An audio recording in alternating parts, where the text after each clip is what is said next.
सब गुरुदेव सब गुरुदेवों को, साथियों को शत शत वंदन। मथे वंदना गुरुदेव।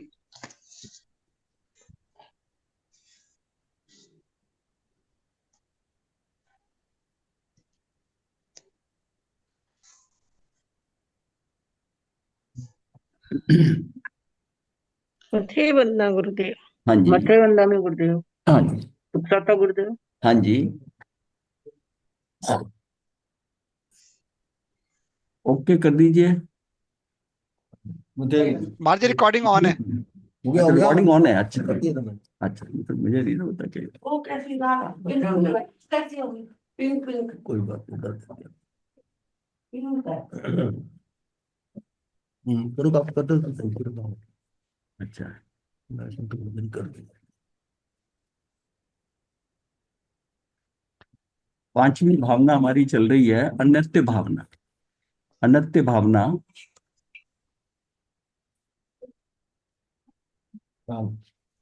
अन्यत्य भावना में मूलभूत प्रयोजन पर से अन्यत्व है, एकत्व नहीं। पहले हमारी पहले जो क्या था, चौथी भावना थी एकत्व भावना। अकत्य भावना, अन्यत्व भावना, अशुचि भावना, ये तीन जो है ये शरीर की आसक्ति को दूर करने वाली, शरीर की आसक्ति से हटने के लिए। तो अन्यत्य भावना में मूलभूत प्रयोजन पर से अन्यत्व है, एकत्व नहीं। एकत्व में हमने क्या बात करी थी कि मैं अकेला, मैं अकेला मतलब कोई मेरे साथ नहीं, मतलब बात अपनी तरफ से हो रही थी कि मैं अकेला। और अन्यत्व में उसी पोजीशन में बाकियों को अलग करना है। तो अन्यत्व भावना में मूलभूत प्रयोजन पर से अन्यत्व है, पर से अन्यत्व है, एकत्व नहीं। व्यवहारिक एकता को तो प्रयोजन पूर्णतः मात्र जान लेना है, वहां जमना नहीं है। अब देखो ये शब्द है ना, रमना नहीं है। परमार्थिक भिन्नता को तो जानना भी और मानना भी। अब बात कहाँ गड़बड़ कहाँ होती है कि जो चीजें हम व्यवहार से जान रहे हैं वो जानना जो है, और निश्चय को जानते हुए मानना भी है। हम क्या करते हैं, हम व्यवहार को मानते हैं और मतलब है कि उसको पहले जानते हैं फिर मानते हैं। वो इतना मान लेते हैं कि निश्चय जो है ना उसको जानते ही नहीं, वो उसको जानते हैं। अब दोनों में, दोनों देखिए एक एक ही लाइन में कितना क्लैरिटी कर दिया कि जो परमार्थिक भिन्नता यानी कि निश्चय की जो भिन्नता को तो जानना भी है और मानना भी है, और व्यवहार को जानना है। शुरुआत व्यवहार से होगी, जानने से होगी, उसको जानते जानते मानना है। ये जब चल रहा है ना, ये इसका मतलब ये पूरी क्लैरिटी हो कि इसको मानना किसका हो, निश्चय का हो। और जानना कहां से है, व्यवहार से। व्यवहार से जानते हुए निश्चय को जानना है और निश्चय को ही मानना है। तब हमें कोई दिक्कत नहीं आएगी। अगर हमने उसी को ही मान लिया, व्यवहार को ही मान लिया, तो गड़बड़ हो जाती। वहां होता है कि वो चीज निश्चय वाली बात है ना, वो ओझल हो जाती, ओझल हो जाती। और हम जितने आगम हैं अधिकतर, खासतौर जो स्थानकवासी या श्वेतांबरियों के, वो सारे क्या है, वो व्यवहार पे ज्यादा लिखे। ये नहीं है कि निश्चय नहीं है, पर सारी व्याख्या व्यवहार से है। दिगंबरों के क्या है कि उन निश्चय से है, व्यवहार भी बताया है, पर शुरुआत कहां से है, निश्चय में तो ये है, निश्चय में तो ये है, और व्यवहार से उसको ऐसे समझना है। तो जोर उनका निश्चय पे हो जाता है। निश्चय को जानकर, उसको मानकर और व्यवहार को समझना है कि यहां तक पहुंचने के लिए, निश्चय तक पहुंचने के लिए मुझे व्यवहार में क्या क्या समझ, क्या समझ। बस इतनी सी दृष्टि का फर्क होने से हमें वो जो है, उनके ग्रंथ जो हैं, परम ग्रंथ जो भी हैं, उनके समय सार जैसे हैं, वो उसके ऊपर ध्यान दृष्टि जाती नहीं। वो कहते हैं कि हमें समझ नहीं आ रहा, समझ नहीं आ रहा। तो समझ में तब आएगा कि जब दृष्टि वैसी वैसी आप मानने लग जाए, जानने के साथ में कि निश्चय को है कि असली असली कार्य मेरा निश्चय से होना है, लेकिन निश्चय तक पहुंचने के लिए मुझे व्यवहार से चलना पड़ेगा। तो यहां पर यह है, और पर से भिन्न निज में जमना भी है, रमना भी है। निज में ही समा जाना है, पर से भिन्न निज में समा जाना ही वास्तविक अन्यत्व भावना है। पर से भिन्न और निज में समा जाना।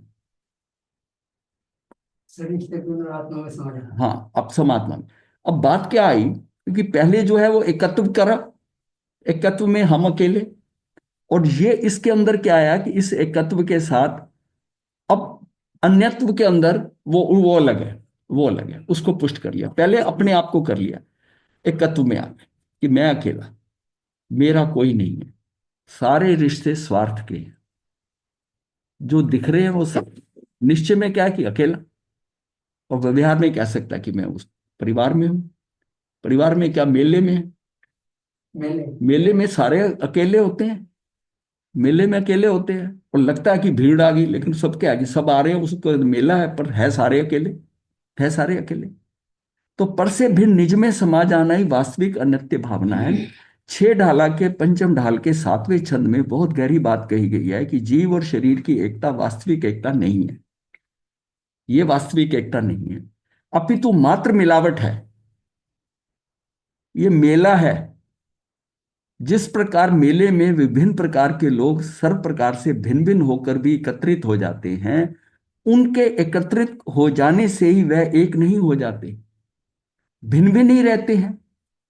उसी प्रकार जीव और शरीर सर्व प्रकार से भिन्न भिन्न होकर भी एकत्रित हो गए, भिन्न भिन्न है, मेले में जैसे है। उनके एकत्रित हो जाने से वह एक नहीं हो जाते और भिन्न भिन्न ही रहते। एक में एक का जो रिश्ता होता है ना, उसमें क्या होता है कि एक को अपना अस्तित्व खोना पड़ता है, तब हम कह सकते हैं कि ये मेल परमानेंट हो। उसने अपने आप को मिटा दिया, हाँ, अब वापस वो वैसा नहीं आएगा। नहीं, निर्शील तो अलग अलग है, वो एक नहीं है, भिन्न भिन्न ही रहते हैं। तो अब यहां से यह है कि वो एक को तो अपना अस्तित्व मिटाना पड़ेगा ना। अब ना तो उसका अस्तित्व मिट रहा है शरीर का, और ना ही जीव का मिट रहा है। जीव वहां से अलग हो रहा है, और पुद्गल जो है वो यहां से अजीव से वो पुद्गल भी जा रहा है। ना तो किसी चीज का उसका अंत हुआ, जो पुद्गल परमाणु जितने लोक में उतने के उतने ही हैं, और जीव भी जितने हैं जितने ही हैं। ये तो मेले में वो आए थे, मेले में आए थे, मेल हो गया, पर दोनों का अस्तित्व अलग अलग था, दोनों का अस्तित्व अलग अलग था। तो उनके एकत्रित हो जाने से वह एक नहीं हो जाते, भिन्न भी नहीं रहते हैं। जिस प्रकार एकत्रित व्यक्तियों के समूह को मेला कहा जाता है, पर वस्तुतः उन समूहगत व्यक्तियों में प्रत्येक का व्यक्तित्व रंच मात्र भी विलीन नहीं होता, कोई अपना अस्तित्व विलीन नहीं करता और खंडित नहीं होता, स्वतंत्र रूप से अखंडित बना रहता है। मेले में एकतापना खोजना मेले का मेलापन खो देना है। मेले में अगर मेलापन को एकत्वपना ले आए, उस ये मेले होगा, मेले में ये मेल जो लिखा है ना, मेला, हाँ, मेले में एकतापन खोजना मेले का मेलापन खो देना है।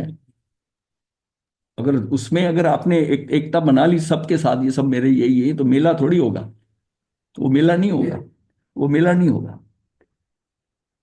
उसी प्रकार एकत्रित देह और आत्मा को व्यवहार जीव कहा जाता है। ये जो है ना, ये एक में जो हम कह रहे हैं, ये एक व्यवहार जीव, ये समझाने के लिए व्यवहार जीव कहा जाता है। पर वस्तुतः देह और आत्मा कभी भी एक नहीं होते, परस्पर विलीन नहीं होते, उनका स्वरूप खंडित नहीं होता, स्वतंत्र रूप से अखंडित ही बना रहता है।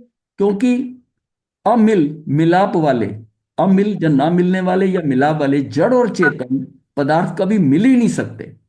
जीव और शरीर का भी मेला तो मेला ही है, जीव और शरीर का मेला तो मेला ही है। उनमें एकता खोजना दोनों के स्वरूप को खंडित कर देना है। जैसे आत्म प्रदेश अपने शरीर को स्पर्श नहीं करते हैं। नहीं नहीं, कि स्पर्श गुण है ही नहीं ना आत्मा में। जब स्पर्श गुण ही नहीं है तो कैसे करेंगे स्पर्श?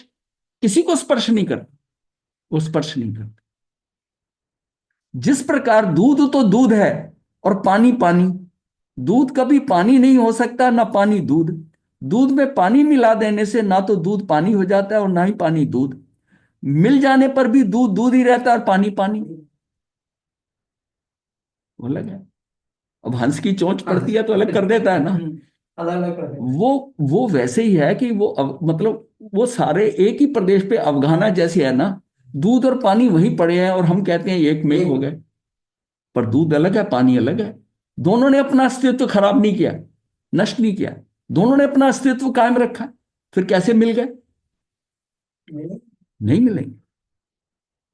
तो दूध दूध ही रहता है और पानी पानी, वस्तुतः वे मिलते ही नहीं है, मात्र मिले मिले दिखते हैं, क्योंकि किसी अन्य में मिलना उनका स्वभाव ही नहीं है, उनका स्वभाव नहीं है। वैसे तो कोई भी जीव या कुछ भी, कोई अपना अस्तित्व खोना नहीं चाहता कि मैं मिट जाऊं, मैं खत्म हो जाऊं और यही इसमें मिल जाए। तो सबको अपना अस्तित्व प्यारा है, अस्तित्व प्यारा है। किसी में मिलने में स्वयं को मिटा देना होता है, और कोई वस्तु स्वयं को भी कभी मिटा नहीं सकती। वस्तु ही उसे कहते हैं जो कभी मिटे नहीं। वस्तु तो वही है जो मिटे नहीं, जो कभी मिटे नहीं, सदा सतरूप ही रहे। अतः कोई वस्तु कभी किसी से मिलती नहीं, मात्र मिली कही जाती है। व्यवहार से बोल देते हैं। कुछ समझ लो, कही जाती है, मात्र मिली कही जाती है। यही कारण है कि दूध भी पानी में कभी मिलता नहीं है, संयोग देखकर मात्र मिला कहा जाता है, मात्र मिला कहा जाता है। उसी प्रकार जीव जीव है और देह देह है। जीव कभी देह हो नहीं सकता और ना देह जीव। जीव और देह एक क्षेत्र भगा हो जाने पर भी ना तो जीव देह हो जाता है ना देह जीव। संयोगी दशा में भी जीव जीव रहता है और देह देह। वस्तुतः वे मिलते ही नहीं है, मात्र मिले दिखते हैं, क्योंकि किसी में मिलना उनका स्वभाव ही नहीं है। तो किसी कैसे मिलेगा? वो अलग द्रव्य है, छह द्रव्य में से वो अलग द्रव्य है। वो आपस में मिलने लगे तो ऐसे छह द्रव्य का मिलके मिलते मिलते एक ही द्रव्य रह जाएगा। मिलना उनका स्वभाव ही नहीं है। यही कारण है कि जीव में देह कभी मिलती नहीं, उनका संयोग देखकर मात्र मिले कहे जाते हैं। तो वे परस्पर अत्यंत भिन्न भिन्न ही हैं, पूर्णता भिन्न है। इस सत्य के गहरे मंथन का नाम ही अन्यत्व भावना है। इस प्रकार की जो भावना है, ये भावना हम जब करते हैं तो सत्य के गहरे मंथन का नाम ही अन्यत्व भावना है। कि ये और मैं एक नहीं हो सकते। परिवार के सबकी, ये मेरा पुत्र, ये मेरी पत्नी, ये मेरे माता पिता, ये सब देख, लेकिन ये कोई मेल नहीं है आपके साथ। मेरे कैसे हो गए? एक मतलब एक ही घर में रह रहे हैं तो इसलिए एक है ना, है? ऐसा कहीं एक तो नहीं कहीं होता है। कहीं एक नहीं होते। इस सत्य के गहरे मंथन का नाम ही अन्यत्व भावना है।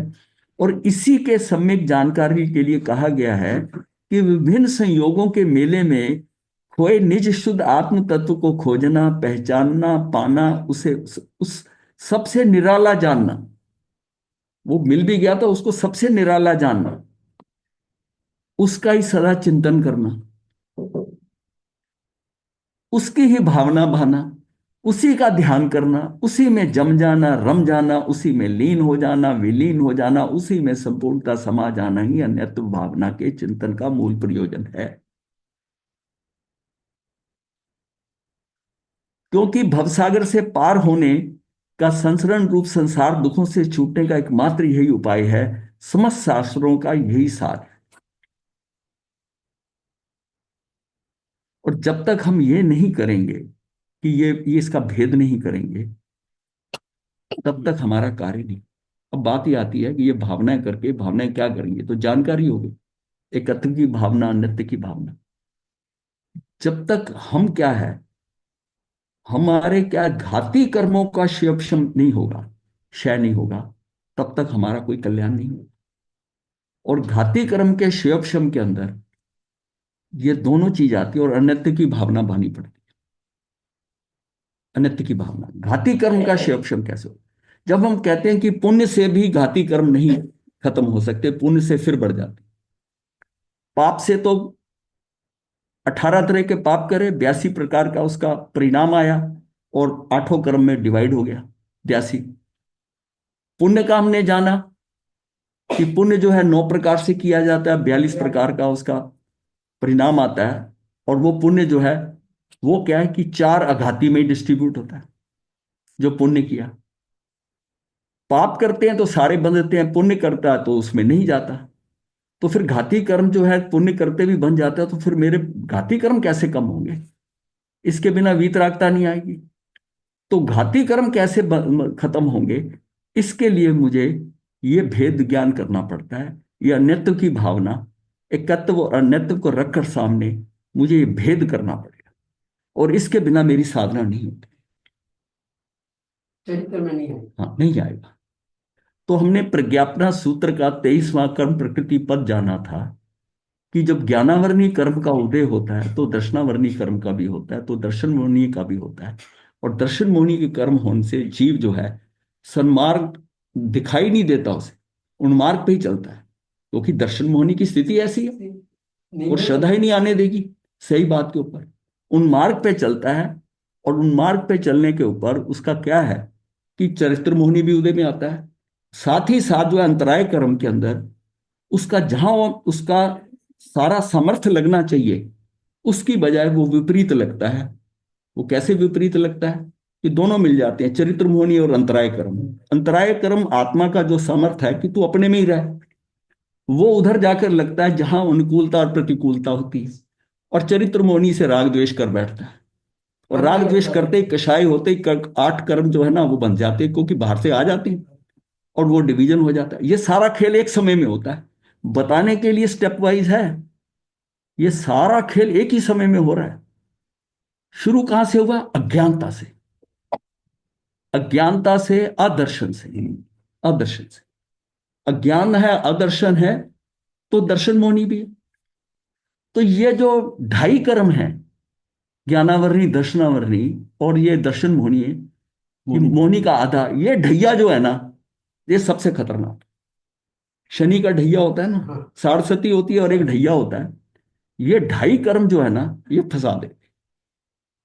इसका मतलब जब तक मुझे, तो ज्ञानावरणी कर्म में अज्ञान से क्या होता है कि जिनको जानना है उनको मैं नहीं जानता, और जिसको जानने की जरूरत नहीं उसको मैं जानता हूं। तो ये किसकी महिमा है? ये ज्ञानावरणी कर्म का उदय हो गया।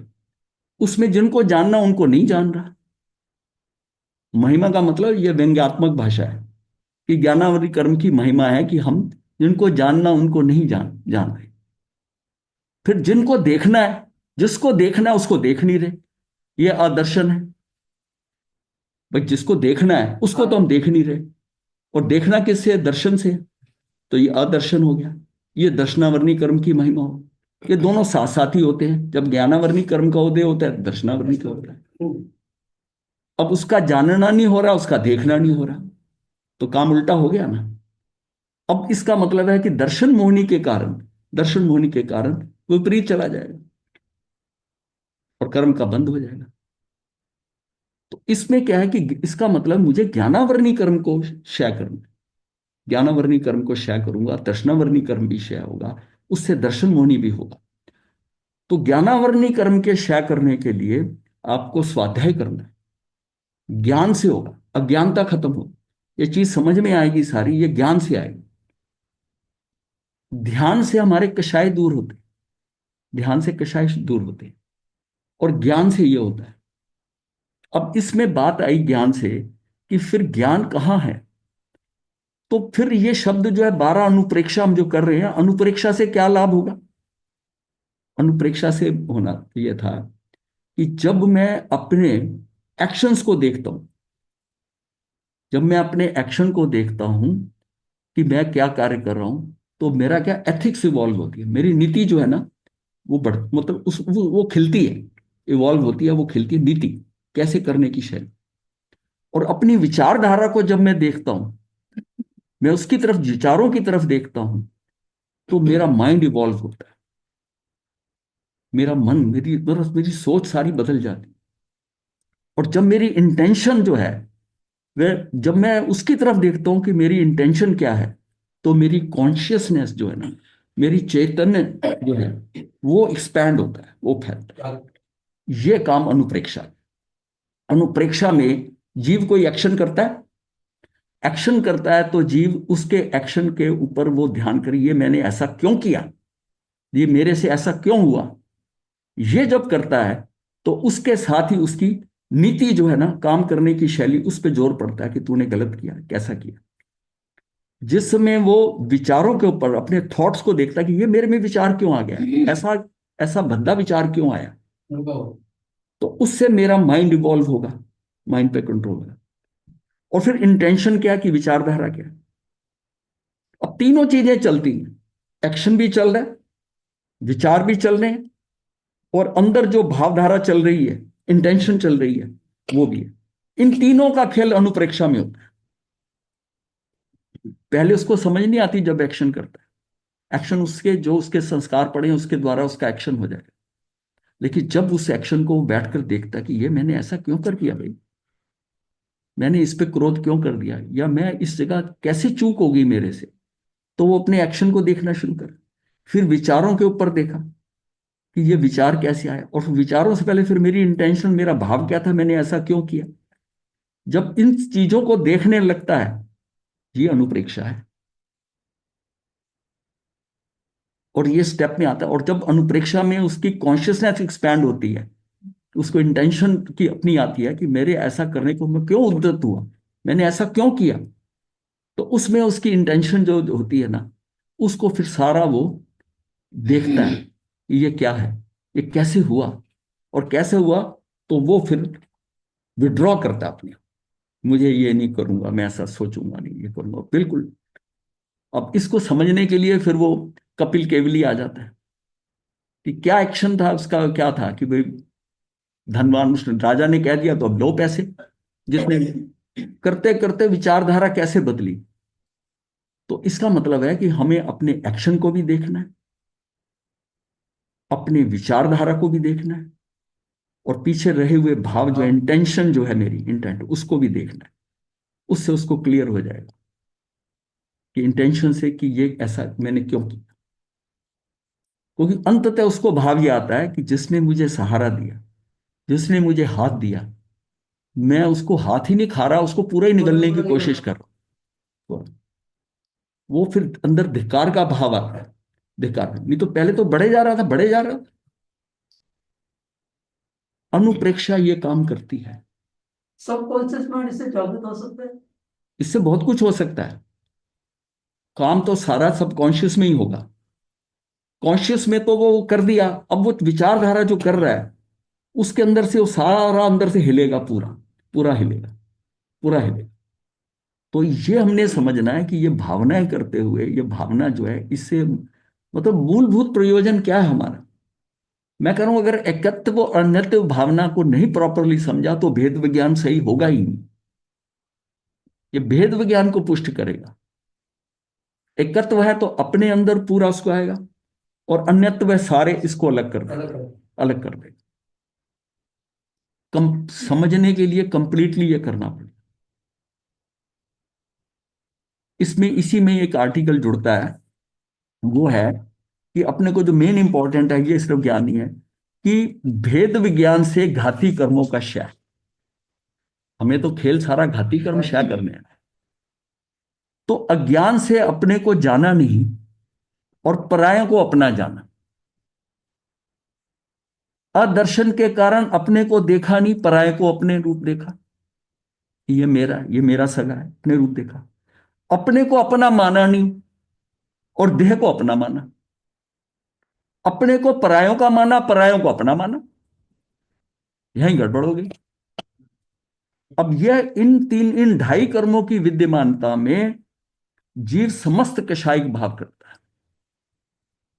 उसमें अंतराय भी आ गया, सब आ गया। उसमें कैसे करता है कि अनंत जन्म मरण के अनंत दुख देने वाले अनंतानुबंधी यानी चरित्र मोहनीय कर्म को बांधता है। तभी अंतराय कर्म का भी उदय आता है। और जिस व्यक्ति वस्तु स्थिति के अनुकूल प्रतिकूल जाना देखा, राग द्वेष विकारी, ये जो हमने अभी डिस्कस किया कि उसका हो जाएगा। तो अनंतानुबंधी कषाय तब तक है जब तक जीव अपने को जानता देखता। इसका मतलब जब तक मैं अपने को जानता देखता नहीं हूं, तब तक मेरी अनंतानुबंधी की चौकड़ी पड़ी है। और इसमें व्याख्या प्रगति के 1:3 के अंदर आता है कि एक गेहूं का दाना में भी अनंतानुबंधी कषाय है, क्योंकि वो अपने को जानता देखता नहीं। उसको ये भाव ही नहीं है कि मैं, मेरी आत्मा अलग है और शरीर अलग है। और जब तक हमें भी गेहूं के दाने, हमें भी ये पता है कि आत्मा और शरीर अलग अलग हैं, इसका हमें भान नहीं है, तो अनंतानुबंधी कषाय की चौकड़ी पड़ी है। और इसका मतलब है कि ये चौकड़ी पड़ी है तो सम्यक दर्शन नहीं है, नहीं, दर्शन मोनिय खड़ा है। अब इससे निकलने के लिए हम क्या करें?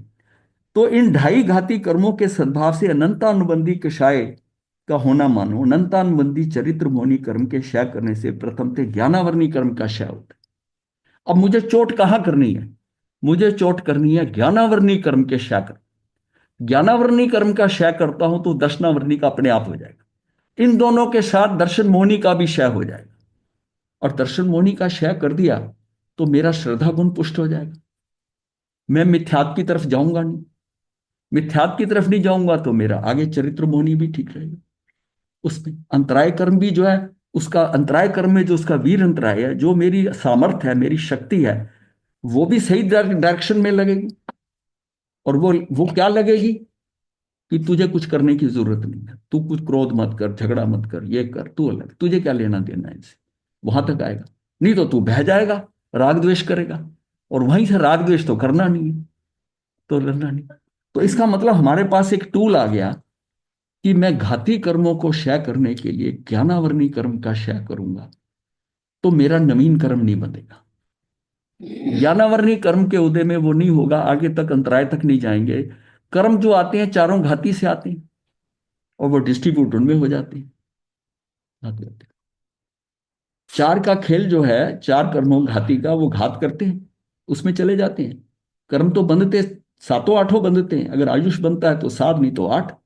वास्तव में देखा जाए तो क्या मोहनी कर्म का बनती है ज्ञानावरणी कर्म के साथ? हाँ, यही सब, यही बताना है। यही ज्ञानावरणी कर्म का बताना है। स्टार्टिंग देखिए, यही से है ये क्योंकि गुणस्थान जो है वो मोहनी कर्म के ऊपर बेस्ड है, उस पर आधारित है। इसलिए हम सब कुछ मोहनी मोहनी, क्योंकि सामने ऑब्वियस है, नजर तो मोहनी कर्म आ रहा है, लेकिन उसमें जो पीठ बल है, ये शब्द बड़ा गुरुदेव यूज करा करते थे कि पीठ बल का, यानी बैक से सपोर्ट, बैक पे वो ज्ञानावर, पीछे क्या पड़ा हुआ है? ज्ञान और दर्शन, अज्ञान और अदर्शन, वो पड़ा हुआ है। अज्ञान और दर्शन पड़ा हुआ है।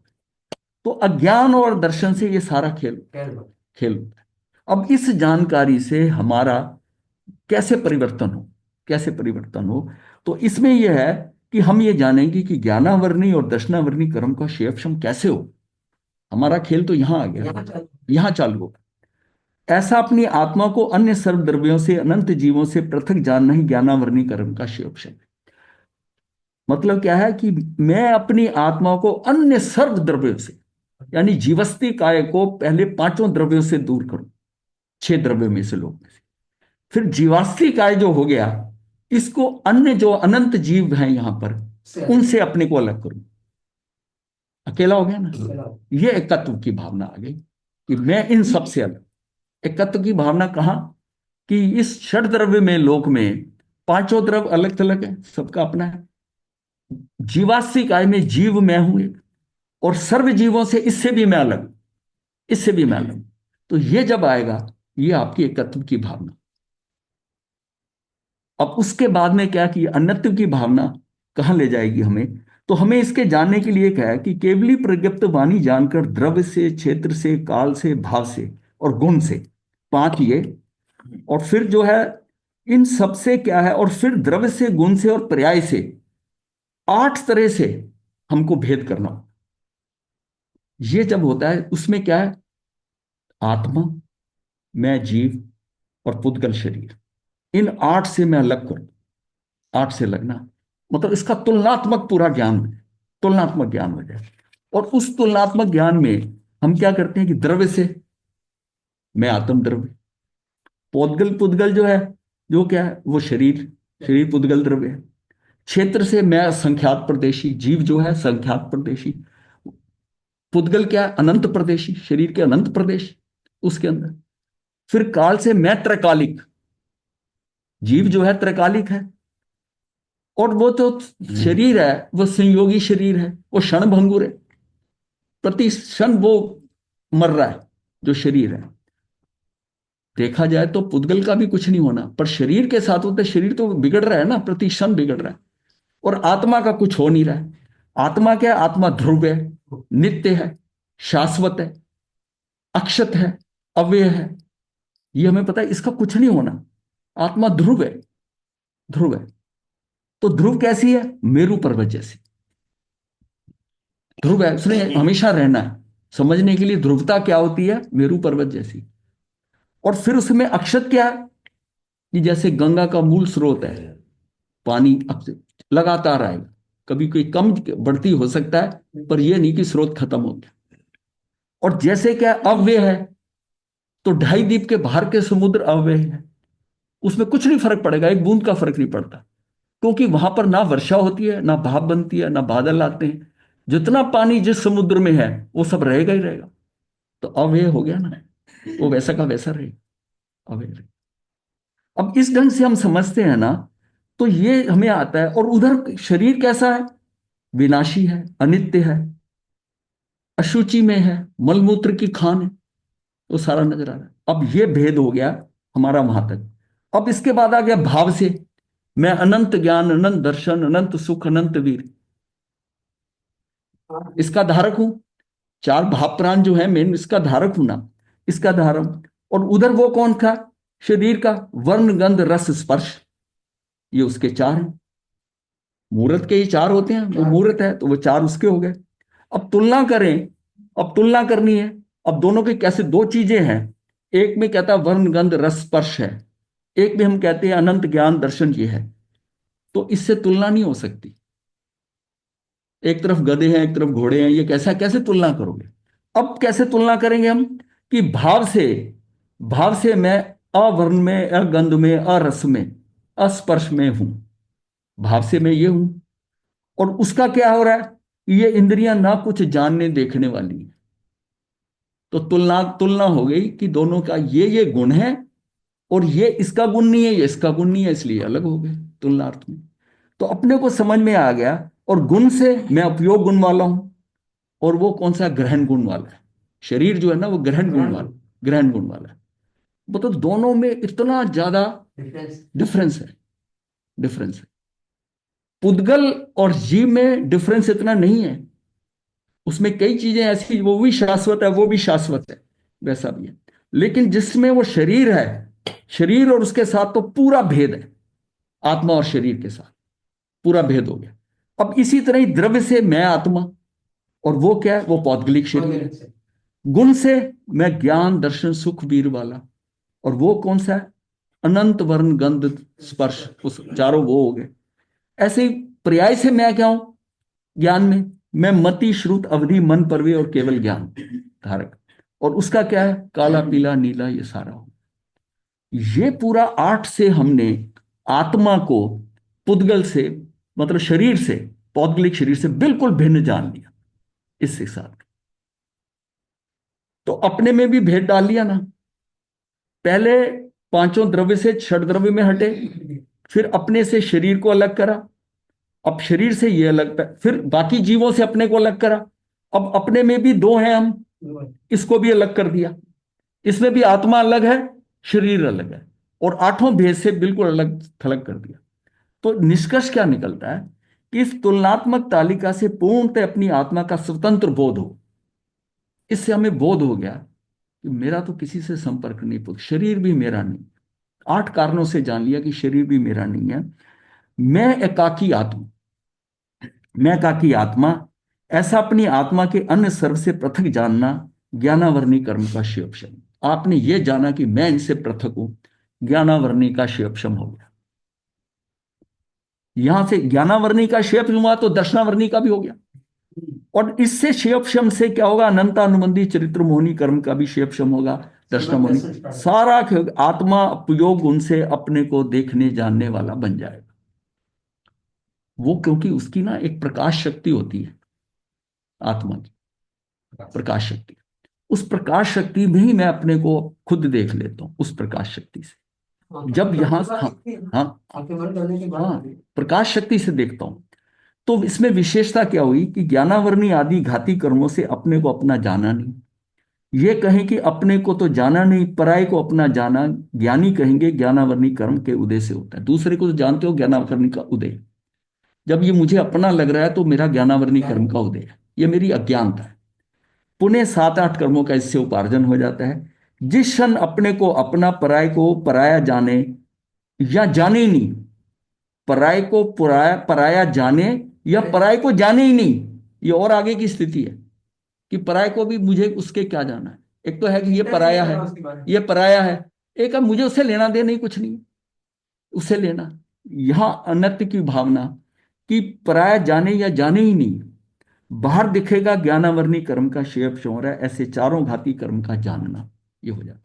तो अब इन भावनाओं में, अब ये अनर्थ की भावना का कितना बड़ा महत्व है, इसके बिना हम भेद ज्ञान पुष्ट नहीं कर सकते, भेद ज्ञान पुष्ट नहीं कर सकते। तो समस्त शास्त्रों का यही सार है। आचार्य योगींद्र देव भी यही प्रेरणा देते हैं कि पुद्गल अन्य है, जीव अन्य है, अन्य सब व्यवहार भी अन्य है। अतः हे आत्मन, तू पुद्गल को छोड़, अपनी आत्मा को ग्रहण कर, इससे तू शीघ्र ही संसार से पार होगा। तू सिर्फ अपनी आत्मा का, मतलब मेरा हर पल ये हो कि मेरी आत्मा में का कोई कुछ नुकसान ना हो जाए, आत्मा का कुछ ही बाहर से कुछ ऐसी चीज ना पकड़ ले, कुछ सुन ना ले, कुछ ग्रहण ना कर ले। जो जीव अशुचि में शरीर से भिन्न शुद्ध आत्मा को जानता है शाश्वत, बाकी ये शरीर क्या है, अशुचि में है। ये हमारी अगली भावना आएगी, उसमें और क्लियर हो जाएगा। जो जीव अशुचि में शरीर से भिन्न शुद्ध आत्मा को जानता है, शाश्वत सुख में लीन वह आत्मा समस्त आगमों एवं शास्त्रों को जानता है। भावार्थ यह है कि जिसने समस्त शास्त्रों आदि के सारभूत निज शुद्ध आत्म तत्व को जान लिया, उसी में लीन हो गया, मूल प्रयोजन सिद्ध हो जाने से उसने एक प्रकार से समस्त शास्त्रों आदियों को जान लिया। इतनी बात समझ में आ जाए ना, सारा सारा खेल समझ में आ जाएगा कि हम अटके कहाँ हुए, अटके क्या कर रहे हैं और क्या करना चाहिए। आत्मोपलब्धि की विधि में शरीर आदि संयोगी पर पदार्थों से भिन्नत्व की भावना का क्या स्थान है, क्या महत्व है, क्या क्रम है, ये बात कविवर पंडित बनारसी दास ने कही है कि सर्वप्रथम सुतीक्ष्ण दृष्टि से आत्मा को औदारिक स्थूल शरीरों से भिन्न जानना चाहिए, फिर तेजस कार्बन सूक्ष्म शरीरों से भी भिन्न जानना मानना चाहिए। तदनंतर अष्ट कर्मों के उदय से होने वाले जीव के मोह राग द्वेष रूप जो विशिष्ट भाव आ रहे हैं, औपाधिक औपाधिक भावों का अर्थात भाव कर्मों से भिन्न जानना चाहिए। इस प्रकार नौ कर्म शरीर आदि द्रव्य कर्म और भाव कर्म से अथवा वर्ण आदि राग आदि भावों से आत्मा को भिन्न जानने के बाद सुबुद्धि के विलास से अर्थात भेद विज्ञान संबंधी विकल्पों से भी भिन्न ज्ञानानंद स्वभावी त्रिकाली ध्रुव निज परमात्म तत्व को पहचानना चाहिए। ये समझ में आ गया या यहां से इतना दोबारा कर दूं? वैसे तो सिंपल है। ये भाव जो अपने हैं, ये भी पौद्गलिक है। भाव कैसे पौद्गलिक? आत्मा कर रही है। ये जो द्रव्य कर्म जो है ना, भाव कसाय आत्मा भाव अभी अपन भाव कर्म और भाव में कंफ्यूजन मत करिए। भाव अलग है, भाव कर्म जो है ये आगे है। भाव कर्म ये भाव कर्म है, ये भाव ये कर्म बन रहे हैं, भाव कर्म। द्रव्य कर्म भाव कर्म। भाव कर्म कौन से हैं? ये राग द्वेष, ये भाव अंदर हो रहे हैं, राग द्वेष कषाय अंदर पड़ा है, उसके कारण भाव कर्म हो रहे हैं। भावों की बात जो कर रहे हैं ये पौद्गलिक है, भाव हमारे पौद्गलिक नहीं है। नहीं, गुरुदेव ये द्रव्य क्रम को मतलब कि द्रव्य क्रम को दूसरी भाषा में ये आत्मा आठों कर्म, आठों अच्छा। कर्म ज्ञानावरणी आदि, अच्छा अच्छा अच्छा अच्छा अच्छा। हाँ, ये द्रव्य कर्म हो गए। और नौ कर्म या शरीर आदि, शरीर आदि में क्या है? मेरा शरीर, मेरे माता पिता पत्नी पुत्र, ये संपत्ति, ये सारा जो है, ये पर जितना है मेरे साथ, मेरे शरीर के कारण जुड़े हुए हैं। शरीर के कारण मेरा अपनत्व आ रहा है उनमें, वो मेरा क्या है? ये नौ कर्म है, शरीर आदि। मेरा मकान, द्रव्य कर्म, जब शरीर आदि इनको अपना समझता हूं तो तब मेरे क्या है कि भाव कर्म होते हैं इसके साथ, कि उनके प्रति। मैं पूछते रहे कि ये कसाय आत्मा वगैरह जो है, ये भाव कर्म है तो ये भाव कषाय जो है मेरे अंदर भाव है, कषायों से जो कर्म बन रहे हैं वो मेरे द्रव्य कर्म है। भाव जो अंदर हो रहे हैं ना, भाव हो रहे हैं, कषाय तो मेरे अंदर पड़ा है ना। अब आप वो आठ आत्माओं में चले जाते हो, हाँ। कषाय आत्मा, समझ रहा हूं कहाँ जा रहे हो आप, कषाय आत्मा में जा रहे हो। हाँ, योग आत्मा तो वही है ना, जिसमें कषाय कर रहा है उसमें कोई आत्मा बदल थोड़ी गई है। आत्मा आत्मा तो आठ मेजर बताया गया, और है तो बेसिकली वो क्या है? द्रव्य आत्मा। अब द्रव्य आत्मा में जब उपयोग लगाते हो उपयोग आत्मा, जब कार्य करते हो तो योग आत्मा, जब कषाय करते हो तो कषाय आत्मा। इसके अलग अलग उसके अलग अलग अलग रूप है। तो ये इसमें अब हम तो इससे समझना है कि ये जो हम एकत्व और अनत्व कर रहे हैं, ये सिर्फ इसी के जानने के लिए हो रहा है, या इसका उपयोग हमारे कहाँ होना है मुक्ति के लिए। हम इन चीजों को जो जान रहे हैं, यही बात है धर्म में, कि जिन चीजों को जानते हुए हमें सोचे कि इसका उपयोग मेरे लिए कहां पर है। एक होता है रट लिया, ये भावना है, ये भावना है, वो भावना है, तो भावना रख के वो सुना देगा। इस भावना से मेरा भेद विज्ञान करके मुझे अपनी मुक्ति पे मार्ग पे बढ़ना है। अन्यत्र की भावना में अगर ये सोचकर और मैं आपके ने को अन्य कर रहा हूं, इस सारे लोक में से मैं एक अनोखा, मैं अलग, मैं जीव, इस मेरा किसी का कोई संपर्क नहीं, कितनी इंडिविजुअलिटी आएगी भेद विज्ञान कि मेरा किसी के से लेना देना नहीं है। मतलब ये सारा मेले का खेल है। मेले में आए हुए ना, कोई आपका अपना नहीं है, पर मेला नजर आ रहा है। जैसे ही मेला खत्म हुआ, सब अपने अपने घर चले गए। बस मेले को समझना है, इस मेले मराठा में। मथेर मना मासा हाँ जी। मराठा भी 8 नहीं समझे, जैसे 5 द्रव्यों से अपने को अलग कर लिया, और हाँ, फिर हमने जीवास्तिक काय से अलग कर लिया, और उसके बाद द्रव्य, क्षेत्र, काल, भाव, मतलब इनसे अलग करा। उसके बाद जो 8 आपने बताए थे वो कौन से 8 थे? ये 8 अभी बताए ना। द्रव्य गुण पर्याय द्रव्य गुण पर्याय में कर्म कर्म द्रव्य गुण पर्याय जो उसका हाँ, द्रव्य, वेरिएशन। गुण, पर्याय, भाव, ये तो हो गया। हाँ, उसके बाद 8 आपने और बताए थे ना? ना ना ना, यही 8 है। मिला के 8। ये 5 अच्छा, ये ऐसे कुल हैं। मिला के 8। हाँ अच्छा, फिर कुल मिला के 8, ठीक। हाँ, द्रव्य, क्षेत्र, काल, भाव, हाँ, ये कुल और 8। गुण, गुण, ये 5 हो गए। हाँ और 3 जो है द्रव्य से, गुण से, पर्याय से। हाँ, 3 पर्याय ये से है। अपने को अलग करके 8 से पूरा अलग कर लिया। अच्छा, हाँ, ये ठीक। ऐसा है ना, ये भाव तो द्रव्य, क्षेत्र, काल, भाव से, गुण से तो आपको बड़ी 5 जो है अलग नजर आ रही है। द्रव्य से, गुण से अंदर क्या चल रहा है? द्रव्य से मैं, अब अंदर का खेल है। द्रव्य से मैं आत्मा और बाहर ये पुद्गल शरीर है। गुण से मेरे गुण जो हैं, मेरे हाँ गुण, आत्मा के गुण। फिर हाँ, पर्याय से मेरी जो पर्याय आ रही हैं, मैं इस पर्याय पर्याय के अवस्था अंदर जो मति, चेंज हो श्रुत, रही है। अवधि, मन, पर विज्ञान, ये केवल ज्ञान, ये उस मेरी पर्याय है। इस पर्याय से लेकर, तो ये पर्याय से भी मैंने अलग कर दिया। और उसका, उसकी पर्याय क्या है? काला, पीला, नीला, ये ऐसा होना। शरीर का क्या है? उसकी पर्याय, उसका परिवर्तन क्या है? इसी रंगों में। मेरा परिवर्तन क्या है? मेरा परिवर्तन यह मति, श्रुत, अवधि, ये पर्याय है, ये पर्याय होती है। ये पर्याय है। ये ज्ञान तक होती है। हाँ, ये पर्याय है केवल ज्ञान की। उत्कृष्ट पर्याय केवल ज्ञान है, ये पर्याय ही है ना भाई। वो जो ज्ञान, मतलब हर ज्ञान, एक एक समय की जो पर्याय आ रही है, उस पर्याय में अभी तक जो मैं जान रहा हूं, मेरे पास मति श्रुत है। मति श्रुत में भी डिफरेंट लेवल्स हैं। किसी का मति श्रुत कैसा है, किसी का कैसा है। उसके बाद जब और उत्कृष्टता आती है, जीव के अंदर निर्मलता आती है, तो उसको अवधि मिल जाता है। अवधि मिल जाता है। अवधि के बाद में मन पर ज्ञान आ सकता है। मन पर विज्ञान सीधा भी आ सकता है बिना अवधि के, ये भी हो सकता है। अवधि ना हो, दोनों भी आ सकते हैं। और क्या, और केवल ज्ञान जो है, जब सारे कर्म खत्म होंगे तो वो जो पर्याय आएगी, वो भी केवल ज्ञान की हमारी पर्याय पड़ी हुई है ना। उसका जब क्षणिक उपादान तैयार होगा, जिस काल अवधि परिपक्व होगी, केवल ज्ञान भी हो जाएगा। तो वो पर्याय कहाँ पड़ी हुई है? अपने में पड़ी है। अपने पड़ी, आत्मा में है। आत्मा में पड़ी है, वो उसका उपादान है, वो उसका सदा पड़ा हुआ है, त्रैकालिक। लेकिन वो जागृत कब होगा? मेरे क्षणिक उपादान में, कि काल अवधि के अनुसार ये कहाँ पड़ा है, ये अभी तक सो रहा है, जागेगा कब?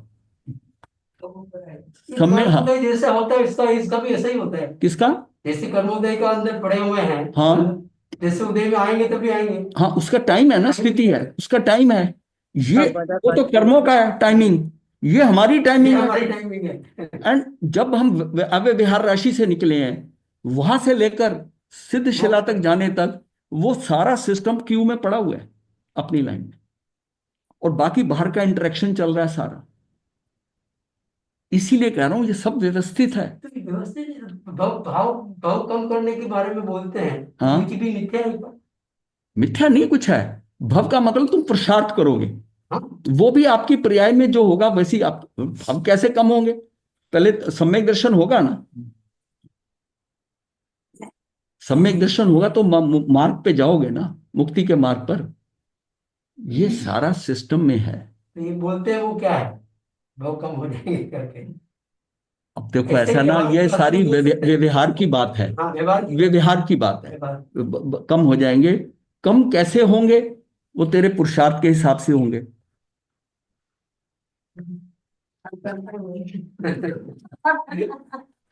मत्स्यगंधा में गुरुदेव, हाँ जी, हाँ जी। गुरुदेव ये जो 8 पॉइंट्स बताए इसमें द्रव्य और गुण तो रिपीट हो रहे हैं, जैसे जो 5 हैं पहले उसमें भी हाँ हाँ, द्रव्य वो गुण आया। समझ, हाँ हाँ वो रिपीट तो हो रहे हैं, वो तो ऐसा है, लेकिन वो उसका उसको उसको सोचने का ढंग अलग है। बाह्य दृष्टि वो बाह्य दृष्टि से है, वो अंदर की दृष्टि से है।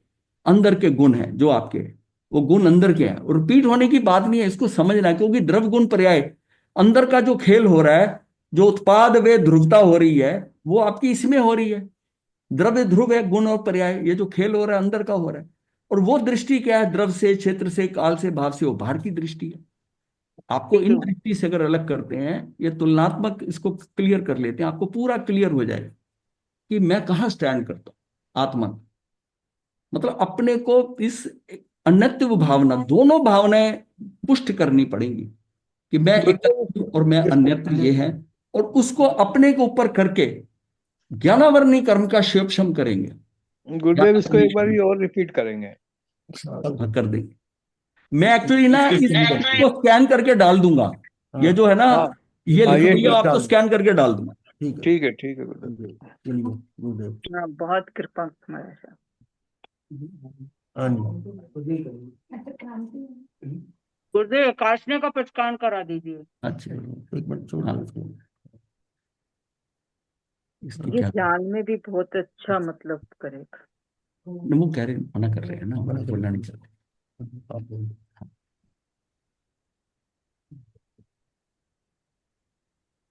तो छोड़ो, कुछ नहीं, हाथ मेरा ऊपर है, गाड़ी वाले का। हाँ। हम्म। तो आज संक्रांति है, फागुन मास की कुंभ राशि की संक्रांति है। सबको धर्म लाभ मिले। अच्छा, ठीक है, ठीक है। गुरुदेव की आज्ञा से चतारी मंगलम हरिहंता मंगलम सिद्धा मंगलम साहू मंगलम केवली पनतो धम्मो मंगलम। चतारी लुगुत्मा हरिहंता लुगुत्मा सिद्धा लुगुत्मा साहू लुगुत्मा केवली पनतो धम्मो लुगुत्मो। चतारी शरणम पवज्जामि अरिहंते शरणम पवज्जामि सिद्धे शरणम पवज्जामि साहू शरणम पवज्जामि केवली पणतम धम्मम शरणम पवज्जामि। ये 4 शरणें दुख हरने और न शरणा कोई, जो भक्त प्राणी करे आचरण उसका अजर अमर पद। मथे ये